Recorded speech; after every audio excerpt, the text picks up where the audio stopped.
The other day, it finally clicked. After almost 2 years of making YouTube videos talking about RPGs that use the Powered by the Apocalypse game design philosophy, it finally hit me. There's a lot of people that really don't like Powered by the Apocalypse. For example, PbtA is way too soft on rules and this sounds totally limited. Pirate Borg is all the pirate you need without the dental dam required to play any PbtA game. Theater kids don't understand real D&D and will never discover the win conditions. And my personal favorite, at some point, you're not playing a game anymore. You're just playing make-believe. Now, typically when I get comments like these, I ignore them because I am a well-adjusted citizen of the internet. Mostly. But then I had the most disturbing, invasive thought. What if I'm wrong? What if Dungeon World, Masks, Cartel, and most recently, Rapscallion, what if they really aren't games?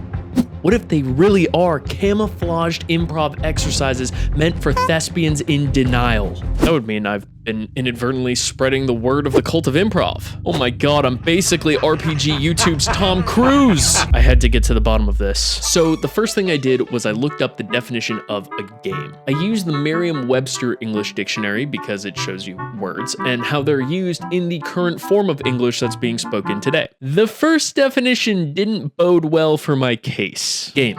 A physical or mental competition conducted according to rules with the participants in direct opposition to each other. Powered by the Apocalypse systems aren't competitions, and most PbtA games don't have two forces that are in direct opposition to each other. Instead, the GM works with the players to produce a fun and engaging storytelling session. I was about to close the book on this video right then and there when I realized something. D&D isn't a competition either, and unless you have an incredibly toxic GM, they're working with the players too. So by that definition, Dungeons & Dragons isn't a game either. Now that's just simply not possible because YouTube commenters are never wrong. So I looked at the second definition, game. An activity engaged in for diversion or amusement. That definitely fares better for my case as most people play Powered by the Apocalypse games for diversion and amusement. And it goes in line with the established truth that D&D is a game because people also play D&D for diversion and amusement. But that must mean that the YouTube commenters are wrong. And like we said, YouTube commenters are never wrong. Clearly, the dictionary is owned by the narrative RPG deep state and we can't trust it. So how can we as critical thinkers rationalize that PbtA systems aren't real games and D&D is a real game? Well, like the first detractor said, PbtA is way too soft on rules. Now, what does too soft on rules mean exactly? Well, it might be better to show you. You guys barge into the tomb of the undisturbed king, and suddenly, 5 zombies burst forth from the ground. Let's see how the alleged improv exercise of Dungeon World would handle this. What do you do? So, I want to go up to the zombie that's closest to me and cleave him with my sword. I'm gonna cast Magic Missile on the zombie that Brokage is attacking. Okay, Brokage, roll Hack and Slash, and Chachke, roll to cast a spell. That's gonna be an 8, and I rolled a 7 for damage. 12, and I rolled a 5 for damage. Alright, Brokage, you cleave your blade deep into the zombie's chest, but because you rolled an 8 and not like a 10, your blade gets stuck in the zombie's chest and it bites you for 5 points of damage. It rears its head back for another chomp, but not before Chachke's magic missile blasts its head off. Now, as we all know, rolling dice to determine the outcome of something is a textbook example of something being an improv exercise and not a game. Let's see how D&D 5th edition would handle the same situation. Brokage, Chachke, roll for initiative. 13. 15. Alright, give me 1 sec.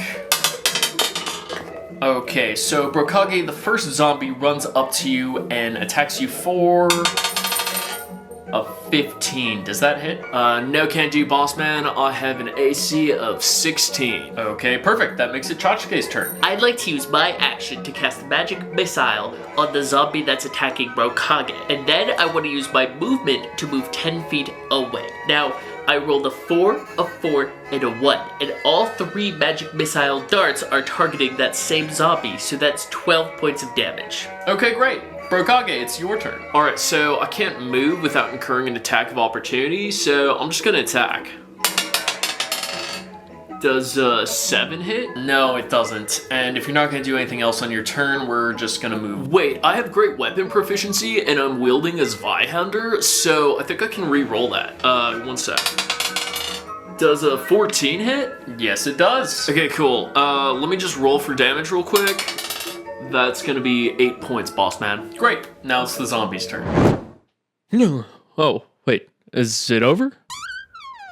Gee whiz, those rules and mechanics sure are exciting. And as we all know, magic missiles automatically hitting and just rolling for damage is definitely the sign that this is a game and not an improv exercise. So now that we've proved whatever, let's get on to the next criticism of why PbtA games aren't real games. Pirate Borg is all the pirate you need without the dental dam required to play any PbtA game. Now, this was left on my Rapscallion video, which talks about a PbtA improv exercise about pirates. I don't actually know what a dental dam is, though. Oh. Okay, moving on. Theater kids don't understand real D&D and will never discover the win conditions. I would say in that last example, killing the zombies is the win condition, which is 100% achievable in Dungeon World.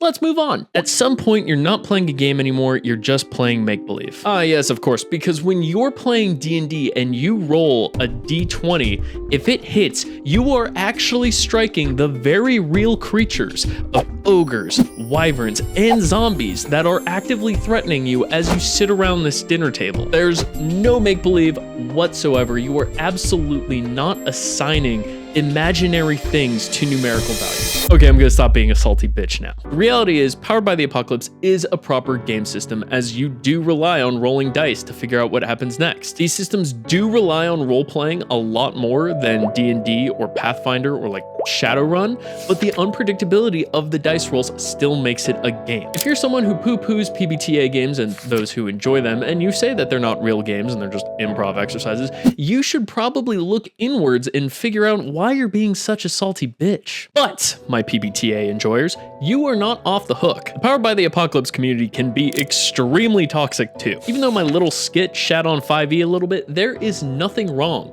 with crunchier, more mechanics-heavy games. A lot of people are uncomfortable with the idea of role-playing, and mechanics like initiative and skills and 50 billion different modifiers provide helpful crutches for those people who aren't comfortable with role-playing and allow them to enjoy this hobby without having to deal with all of the theatery